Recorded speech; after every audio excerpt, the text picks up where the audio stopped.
J'ai grandi dans l'atelier derrière la maison de mes parents, donc à 13 ans, j'ai démarré à commencer à faire des couteaux, à être sur les machines.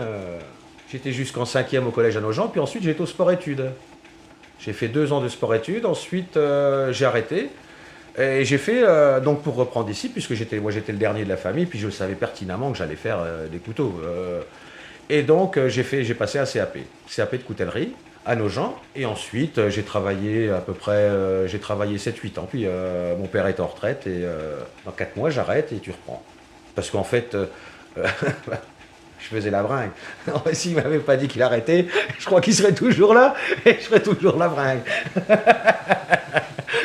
C'est pour ça d'ailleurs que j'ai un petit peu laissé l'école de côté. Parce que je savais que j'allais terminer ici. Et avec du recul, non, j'ai fait une erreur. Parce on s'en rend compte plus tard. Ah oui, j'aurais bien voulu faire de l'art, moi, par exemple. De l'orfèvrerie, toutes ces choses-là, oui, oui, oui, oui. Les dessins aussi. Il y a un manque au niveau de la culture. Quand je reçois des pièces d'orfèvrerie, savoir de quelle date, par exemple. Ça, il faut voir les poinçons. Si c'est avant la Révolution, si vous avez un coq allongé ou un coq debout. Si le coq est allongé, ça veut dire que ça a été fait en province. Et puis vous avez différents poinçons. La Minerve, elle y est toujours, mais après il y a le fabricant, et puis il y a les époques. Ici, au maximum, on a été 5 personnes, au maximum ici. Mais sinon, on avait des ouvriers à domicile. Et donc on allait apporter le travail là-bas, on allait le rechercher sur nos gens, même sur tous les villages alentours. On allait jusqu'à Forcé, à Hainaut, à Asheville. Mandres, on polissait les intérieurs des ciseaux à Mandres. Ils avaient tous en fait une spécialité. Et il y avait aussi des ouvriers, il y a même eu des meilleurs ouvriers de France qui sont venus travailler ici. Et moi j'étais jeune et donc j'ai appris avec eux en fait. J'ai appris avec eux quand il y avait encore la meule à eau, tout ça, là, à cette époque-là.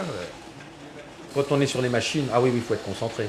Ah oui, oui, oui, il faut surtout pas que quelqu'un arrive derrière et puis qui fasse ça, vous sursautez, ou par exemple les couteaux en nacre, des fois je mets une serviette au sol. Si je le fais tomber, il casse. Introuvable.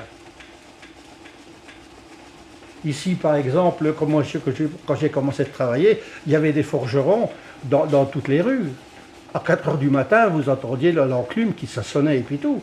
Parce qu'il n'y avait pas d'estampage encore comme aujourd'hui. Hein.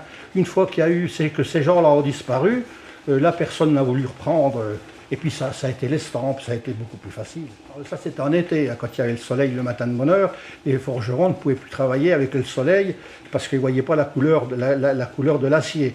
Donc ils travaillaient par exemple de 4 heures à 7 heures, et le soir ils revenaient à 7 heures jusqu'à 9 heures, parce que là ils pouvaient travailler. D'ailleurs ici, quand j'ai commencé de travailler ici à Vielle, tout le monde parlait patois, hein, que maintenant c'est fini. Et tout le monde avait des sobriquets. Quand on demandait par exemple un nom, comme un exemple de bricon, ici il y avait des deux bricons dans toutes les rues. Si on ne connaissait pas le sobriquet, on ne pouvait pas savoir qui c'était. Il y a 40 ans, en chromé, c'était 17 secondes dans le bain. Aujourd'hui, c'est 17 secondes. C'est toujours 17 secondes. Si vous mettez 15, ça ne va pas. Si vous mettez 18, ça ne va pas non plus. Bon, déjà, ma spécialité, je fais à peu près 80% de rénovation de couteaux. C'est-à-dire, je reçois les vieux couteaux rouillés et je les refais à neuf. Je fais à peu près 10% de couteaux neufs, de couteaux en ébène, les couteaux fromage, les services à salade, ces choses-là, et à peu près 10% d'orfèvrerie. Alors là, on va voir si j'ai bien travaillé ou pas. Je vais enlever les traits de polissage. Et ça va commencer à briller. D'ailleurs, quand on dit les polissoirs, c'est des polissoirs au gros, polissoirs au fin. On dit pas le grain. Dans la rénovation, c'est toujours les mêmes machines. Je rénove des couteaux qui ont 150 ans, voire plus. Les machines, elles ont cet âge-là. On n'a rien révolutionné au niveau du polissage. Et en plus, il y en a de moins en moins. Le travail n'a pas évolué. Les machines non plus. Mais bon, je vais être le dernier en France. Ah bah oui, dans 6 mois, je suis le dernier en France à faire cette activité-là. Ah oui, j'aimerais bien à la fin qu'il y ait un repreneur. Déjà, rien que pour continuer ce travail-là.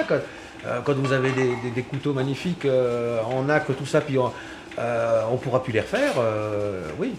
Je me poserai la question quand il me restera encore 5 ans à travailler. Le temps de le mettre en route, voilà, oui, oui, oui.